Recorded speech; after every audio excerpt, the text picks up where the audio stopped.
Hey everybody, how are you doing? Good afternoon, it's Wednesday. Thought I'd check in and say hi.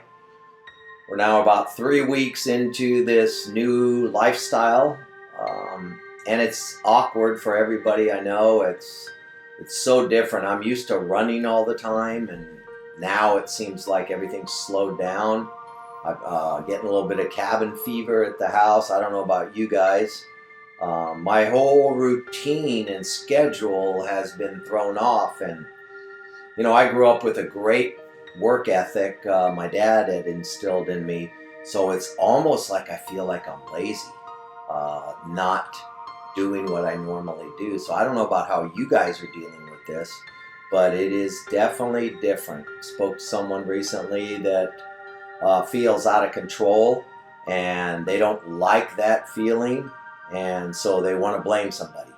And so we're all going through different emotions and different feelings the longer this drags on. But I want to share a couple things with you today about resilience, because if we want to improve life, which is always what we want to do, we want to improve the world around us. And for us to create real impact, we must be resilient. Resilient people have the ability to add value to others because they add value to themselves. They learned and have learned how to fluctuate and how to keep on moving even when we get stuck. And they overcome issues by getting into solution. And you know what? This life is rife with hurt and disappointment and betrayal and pain. And like what we're going through now corporately is this unexpected trouble. Now, all of us have troubles on a personal level, but what makes this unique is we all have this same trouble corporately. So, in order to be effective in this, we must learn to adapt and overcome.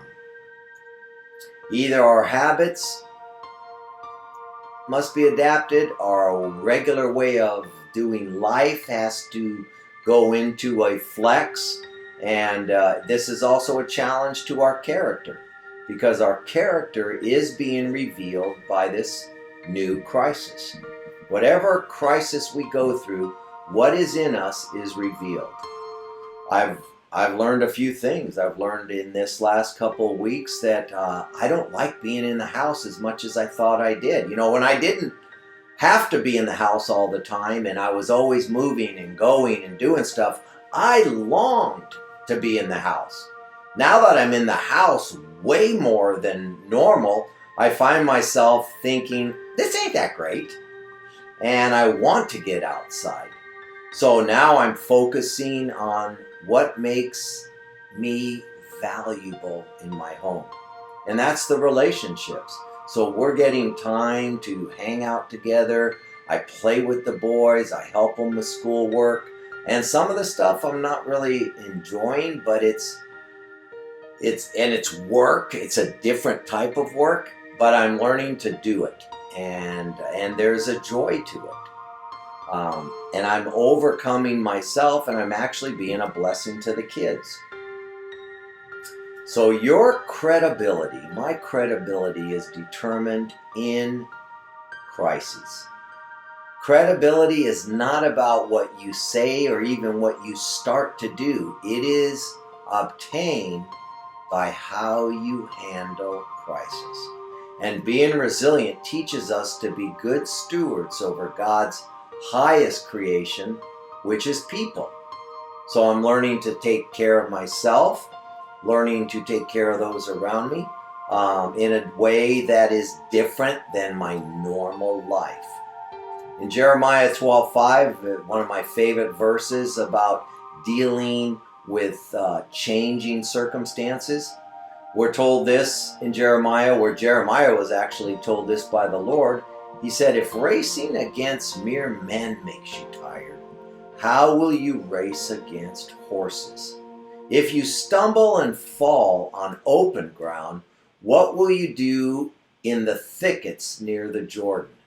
One of the things that was always interesting to me was I the thickets near the Jordan. I didn't understand what that meant until I got to Israel and actually came to the Jordan River. And one of the aspects about the Jordan River is that it actually takes a decline in certain parts, and then the brush and the overgrowth near the shoreline can be 15, 20 feet thick.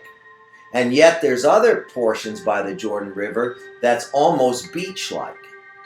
So God is telling Jeremiah, if you are struggling when men and dealing with the people of life and some of the changes that take place, and that is causing you great difficulty, how will you do in the thickets near the Jordan? And for some of us, this is a thicket.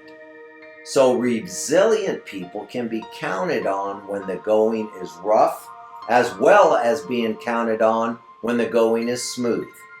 Being resilient takes courage to keep moving in the face of obstacles. Resilient people add value because they don't get stuck in the problem. They overcome it by getting into solution. So that's my word for you today, and so glad you're with us. Also, I want to change the subject here real quick for a minute, and I'm thinking of doing some late Facebook Live or having some interaction with people on camera. And so I will be getting back to you with a time we can do this, and maybe later in the week we can have some back and forth discussion on different things you guys are going through, and we can talk about it in this season of change. So I want to put that in your ear. Love you guys. Talk to you soon, and probably within a day or two. God bless. Have a great day. Make the best of it. Attack it. This is what we're made for. Good night, everybody.